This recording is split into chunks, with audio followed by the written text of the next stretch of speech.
ओम शांति। 21 मार्च 2024 बाबा के महावाक्य। मीठे बच्चे, अंतर्मुखी हो, याद का अभ्यास करो।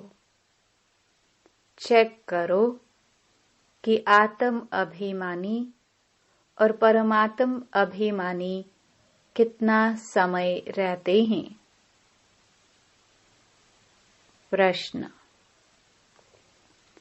जो बच्चे एकांत में जाकर आत्म अभिमानी बनने की प्रैक्टिस करते हैं, उनकी निशानी क्या होगी? उत्तर: उनके मुख से कभी उल्टा सुल्टा बोल नहीं निकलेगा। 2. भाई भाई का आपस में बहुत लव होगा। सदा क्षीरखंड होकर रहेंगे। 3. धारणा बहुत अच्छी होगी। उनसे कोई विकर्म नहीं होगा। 4. उनकी दृष्टि बहुत मीठी होगी। कभी देह अभिमान नहीं आएगा। 5. कोई को भी दुख नहीं देंगे। ओम शांति। रूहानी बच्चों प्रति सिर्फ रूह कहेंगे तो फिर जीव निकल जाता है।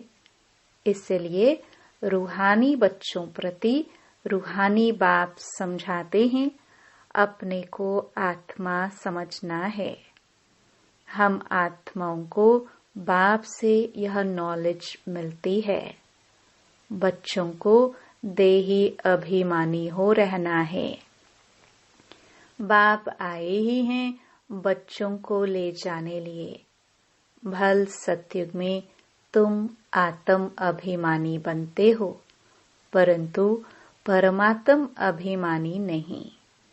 यहाँ तुम आत्म अभिमानी भी बनते हो तो परमात्म अभिमानी भी, अर्थात हम बाप की संतान हैं।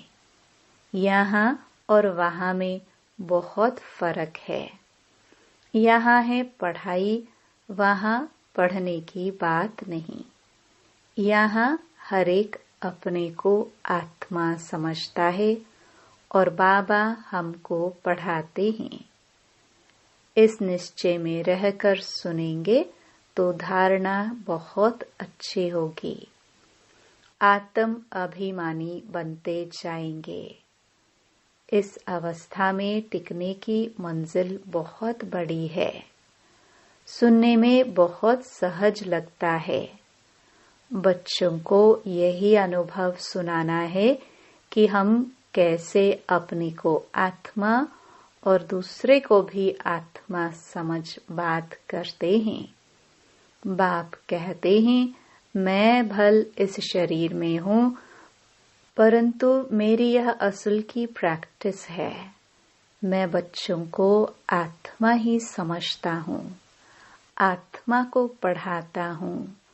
भक्ति मार्ग में भी आत्मा पाठ बजाती आई है। पाठ बजाते बजाते पतित बनी है। अब फिर आत्मा को पवित्र बनना है। सो जब तक बाप को परमात्मा समझकर याद नहीं करेंगे तो पवित्र कैसे बनेंगे? इस पर बच्चों को बहुत अंतर्मुखी हो याद का अभ्यास करना है। नॉलेज सहज है, बाकी यह निश्चय पक्का रहे कि हम आत्मा पढ़ते हैं, बाबा हमको पढ़ाते हैं, तो धारणा भी होगी और कोई विकर्म नहीं होगा।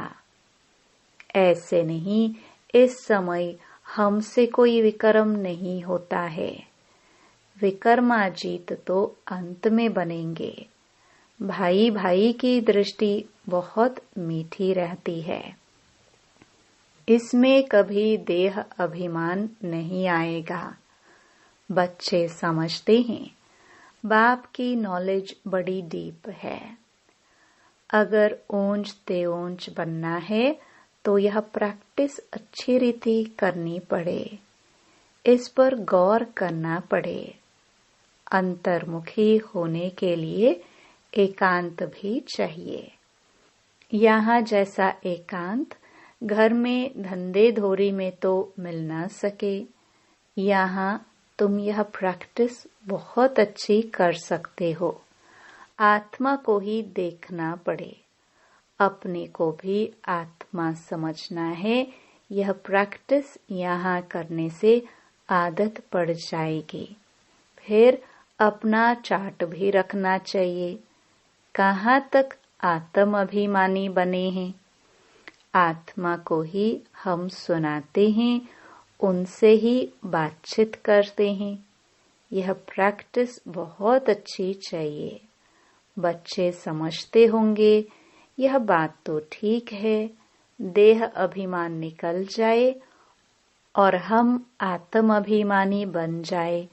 धारणा करते और कराते जाए। कोशिश कर अपने को आत्मा समझ बाप को याद करना। यह चार्ट बड़ा डीप है। बड़े बड़े महारथी भी समझते होंगे। बाबा जो दिन प्रतिदिन सब्जेक्ट देते हैं विचार सागर मंथन करने के लिए, यह तो बहुत बड़ी पॉइंट्स हैं। फिर कभी भी मुख से कोई उल्टा सुल्टा अक्षर नहीं निकलेगा। भाइयों भाइयों का आपस में बहुत लव हो जाएगा। हम सब ईश्वर की संतान हैं। बाप की महिमा को तो जानते ही हो। श्री कृष्ण की महिमा अलग, उनको कहते हैं सर्वगुण संपन्न। परंतु श्री कृष्ण के पास गुण कहाँ से आए? भल उनकी महिमा अलग है, परंतु सर्वगुण संपन्न बना तो ज्ञान सागर बाप से ही है ना। तो अपनी जांच बहुत रखनी है। कदम कदम पर पूरा पोतामेल निकालना है। व्यापारी लोग सारे दिन की मुरादी रात को संभालते हैं। तुम्हारा भी व्यापार है ना। रात्रि को जांच करनी है कि हमने सबको भाई भाई समझकर बात की, कोई को भी दुख तो नहीं दिया, क्योंकि तुम जानते हो हम सब भाई क्षीर सागर की तरफ जा रहे हैं। यह है विषय सागर। तुम अभी न रावण राज्य में हो न राम राज्य में हो, तुम बीच में हो। तो अपने को आत्मा समझ बाप को याद करना है। देखना है कहाँ तक हमारी वह भाई भाई के दृष्टि की अवस्था रही। हम सब आत्माएं आपस में भाई भाई हैं। हम इस शरीर से पाठ बजाते हैं। आत्मा अविनाशी है, शरीर विनाशी है। हमने 84 जन्मों का पाठ बजाया है। अब बाप आए हैं, कहते हैं मामेकम याद करो, अपने को आत्मा समझो। आत्मा समझने से भाई भाई हो जाते हैं। यह बाप ही समझाते हैं। बाप के सिवाय और कोई का पाठ ही नहीं, प्रेरणा आदि की बात नहीं। जैसे टीचर बैठ समझाते हैं, वैसे बाप बच्चों को समझाते हैं। यह विचार करने की बात है। इसमें समय भी देना पड़ता है। बाप ने धंधा आदि करने के लिए तो कह दिया है, लेकिन याद की यात्रा भी जरूरी है। उसके लिए भी टाइम निकालना चाहिए। सर्विस भी सबकी भिन्न भिन्न है। कोई बहुत टाइम निकाल सकते हैं। मैगजीन में भी युक्ति से लिखना है कि यहाँ ऐसे बाप को याद करना होता है। एक दो को भाई भाई समझना होता है। बाप आकर सभी आत्माओं को पढ़ाते हैं। आत्मा में दैवी गुणों के संस्कार अभी भरने हैं। मनुष्य पूछते हैं, भारत का प्राचीन योग क्या है? तुम समझा सकते हो, परंतु तुम अभी बहुत थोड़े हो। तुम्हारा नाम निकला नहीं है। ईश्वर योग सिखलाते हैं। जरूर उनके बच्चे भी होंगे, वह भी जानते होंगे। यह किसको भी पता नहीं है। निराकार बाप कैसे आकर पढ़ाते हैं? वह खुद ही समझाते हैं। मैं कल्प कल्प संगम युग पर आकर खुद बताता हूँ कि मैं ऐसे आता हूँ। किसके तन में आता हूँ? इसमें मूंझने की बात नहीं। यह बना बनाया ड्रामा है। एक में ही आता हूँ। प्रजापिता ब्रह्मा द्वारा स्थापना।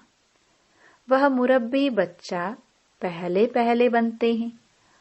आदि सनातन देवी देवता धर्म स्थापन करते हैं। फिर वही पहले नंबर में आते हैं। इस चित्र पर समझानी बहुत अच्छी है। ब्रह्मा सो विष्णु, विष्णु सो ब्रह्मा कैसे बनते हैं? यह और कोई समझा ना सके। समझाने की युक्ति चाहिए। अभी तुम जानते हो बाबा कैसे देवता धर्म की स्थापना कर रहे हैं, कैसे चक्र फिरता है। इन बातों को और कोई जान ना सके तो बाप कहते हैं, ऐसे ऐसे युक्ति से लिखो। यथार्थ योग कौन सिखला सकते हैं? यह मालूम पड़ जाए तो तुम्हारे पास ढेर आ जाए। इतने बड़े आश्रम जो हैं, सब हिलने लग पड़ेंगे। यह पिछाड़ी को होना है। फिर वंडर खाएंगे कि इतनी सब संस्थाएं भक्ति मार्ग की हैं, ज्ञान मार्ग की एक भी नहीं। तब ही तुम्हारी विजय होगी। यह भी तुम जानते हो, हर 5000 वर्ष के बाद बाप आते हैं। बाप द्वारा तुम सीख रहे हो, औरों को सिखलाते हो। कैसे किसको लिखत में समझाना है। यह सब कल्प कल्प युक्तियां निकलती हैं, जो बहुतों को पता पड़ जाता है। सिवाय बाप के एक धर्म की स्थापना कोई कर नहीं सकता। तुम जानते हो, उस तरफ है रावण, इस तरफ है राम। रावण पर तुम जीत पाते हो। वह सब हैं रावण संप्रदाय। तुम ईश्वरीय संप्रदाय बहुत थोड़े हो। भक्ति का कितना शो है। जहाँ जहाँ पानी है वहाँ मेला लगता है। कितना खर्चा करते हैं, कितने डूबते मरते हैं। यहाँ तो ऐसी बात नहीं। फिर भी बाप कहते हैं, आश्चर्यवत मेरे को पहचानंती, सुनंती, सुनावंती, पवित्र रहवंती, फिर भी अहो माया तेरे द्वारा हार खावंती। कल्प कल्प ऐसे होता है। हार खावंती भी होते हैं। माया के साथ युद्ध है। माया का भी प्रभाव है। भक्ति को तो हिलना ही है। आधा कल्प तुम प्रारब्ध भोगते हो, फिर रावण राज्य से भक्ति शुरू होती है। उनकी निशानियां भी कायम है। विकार में जाते हैं, फिर देवता तो रहे नहीं। कैसे विकारी बनते हैं, यह दुनिया में कोई जानते नहीं। शास्त्रों में लिख दिया है, वाम मार्ग में गए। कब गए यह नहीं समझते हैं। यह सब बातें अच्छी रीति समझने और समझाने की हैं।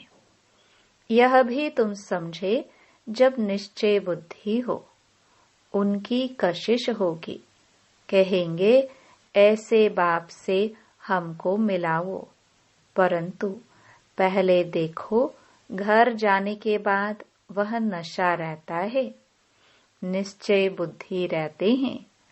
भल याद सतावे, चिट्ठी लिखते रहे, आप हमारे सच्चे बाबा हो। आपसे ऊंचा वर्षा मिलता है, आपसे मिलने बगैर हम रह नहीं सकते। सगाई के बाद मिलना होता है, सगाई के बाद तड़फते हैं। तुम जानते हो हमारा बेहद का बाप, टीचर, साजन आदि सब कुछ है, और सबसे दुख मिला, उनकी एवज में बाप सुख देते हैं, वहां भी सब सुख देते हैं। इस समय तुम सुख के संबंध में बंध रहे हो। यह पुरुषोत्तम बनने का पुरुषोत्तम युग है। मूल बात है अपने को आत्मा समझना, बाप को प्यार से याद करना है। याद से खुशी का पारा चढ़ेगा। हमने सबसे जास्ती भक्ति की है, धक्के बहुत खाए। अब बाप आया है वापस ले जाने, तो जरूर पवित्र बनना है, दैवी गुण धारण करने हैं, पोता मेल रखना है। सारे दिन में कितने को बाप का परिचय दिया। बाप का परिचय देने बगैर सुख नहीं आता, तड़फन लग जाती है। यज्ञ में बहुत विघ्न भी पड़ते हैं, मारे खाते हैं। और कोई सत्संग नहीं जहाँ पवित्रता की बात हो। यहाँ तुम पवित्र बनते हो तो असुर लोग विघ्न डालते हैं। पावन बनकर घर जाना है। संस्कार आत्मा ले जाती है। कहते हैं युद्ध के मैदान में मरेंगे तो स्वर्ग में जाएंगे, इसलिए खुशी से लड़ाई में जाते हैं। तुम्हारे पास कमांडर, मेजर, सिपाही आदि कहाँ से आते हैं? स्वर्ग में कैसे जाएंगे? लड़ाई के मैदान में मित्र संबंधी याद आते हैं। अब बाप समझाते हैं सबको वापस जाना है। अपने को आत्मा समझो, भाई भाई समझो, बाप को याद करो। जो जितना पुरुषार्थ करेंगे उतना ऊंच पद पाएंगे। वो लोग कहते हैं हम भाई भाई हैं, परंतु अर्थ नहीं जानते, बाप को ही नहीं जानते। लोग समझते हैं हम निष्काम सेवा करते हैं, हमको फल की इच्छा नहीं, परंतु फल तो जरूर मिलना है। निष्काम सेवा तो एक बाप ही करते हैं। बच्चे जानते हैं बाप की कितनी ग्लानि की है, देवताओं की भी ग्लानि की है।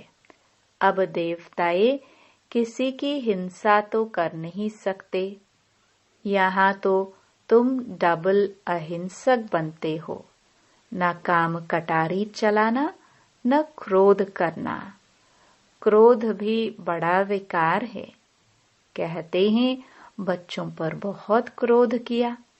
बाप समझाते हैं थप्पड़ आदि कभी नहीं मारना। वह भी भाई है, उनमें भी आत्मा है। आत्मा छोटी बड़ी नहीं होती है। यह बच्चा नहीं, परंतु तुम्हारा छोटा भाई है। आत्मा समझना है। छोटे भाई को मारना नहीं चाहिए, इसलिए श्री कृष्ण के लिए दिखाते हैं ओखरी से बांधा। वास्तव में ऐसी बातें हैं नहीं। यह भिन्न भिन्न शिक्षाएं हैं। बाकी श्री कृष्ण को क्या परवाह पड़ी है माखन की। वह महिमा भी करते हैं उल्टी चोरी की। तुम महिमा करेंगे सुलटी। तुम कहेंगे वह तो सर्वगुण संपन्न 16 कला संपूर्ण है। परंतु यह ग्लानि की भी ड्रामा में नोंद है। अभी सब तमो प्रधान बन पड़े हैं। बाप आकर सतो प्रधान बनाते हैं। पढ़ाने वाला है बेहद का बाप। उनकी मत पर चलना पड़े। डिफिकल्ट से डिफिकल्ट यह सब्जेक्ट है। पद भी तुम कितना ऊंच पाते हो। अगर सहज हो तो सब इस इम्तिहान में लग जाए। इसमें बड़ी मेहनत है। देह अभिमान आने से विक्रम बन जाएंगे, इसलिए छुई मुई का दृष्टांत है। बाप को याद करने से तुम खड़े हो जाएंगे। भूलने से कुछ न कुछ भूल हो जाएगी। पद भी कम हो पड़ता है। शिक्षा तो सबको दी है, जिसकी बाद में गीता बनाई है। गरुड़ पुराण में रोचक बातें लिखी हैं, जो मनुष्यों को डर लगे। रावण राज्य में पाप तो होते ही हैं, क्योंकि है ही कांटों का जंगल। बाप कहते हैं दृष्टि को भी बदलना है। बहुत समय से हिरे हुए हैं, इसलिए शरीर की तरफ प्यार चला जाता है। विनाशी चीज से प्यार रखने से फायदा ही क्या। अविनाशी से प्यार रखने में अविनाशी बन जाता है। बच्चों को यही डायरेक्शन है। उठते बैठते चलते फिरते बाप को याद करो। अच्छा, मीठे मीठे सिखिलदे बच्चों प्रति माता पिता बाप दादा का याद प्यार और गुड मॉर्निंग। रूहानी बाप के रूहानी बच्चों को नमस्ते। धारणा के लिए मुख्य सार। पहला, शरीर विनाशी है, उससे प्यार निकाल अविनाशी आत्मा से प्यार करना है। अविनाशी बाप को याद करना है। आत्मा भाई भाई है, हम भाई से बात करते हैं, यह अभ्यास करना है। दूसरा,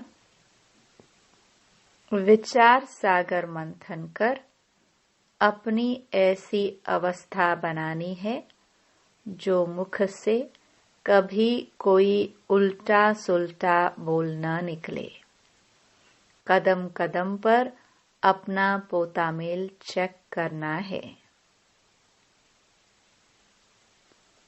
वरदान, निमित्त और निर्माण भाव से सेवा करने वाले श्रेष्ठ सफलता मूर्त भव। सेवाधारी अर्थात सदा बाप समान निमित्त बनने और निर्माण रहने वाले।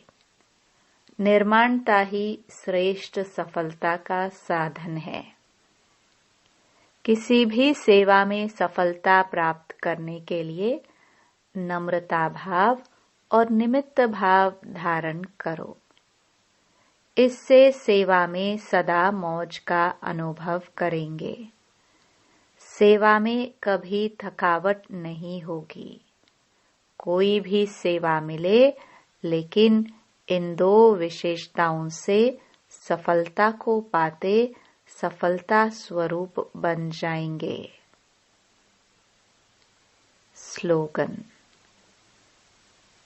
सेकंड में विदेही बनने का अभ्यास हो तो सूर्यवंशी में आ जाएंगे। ओम शांति।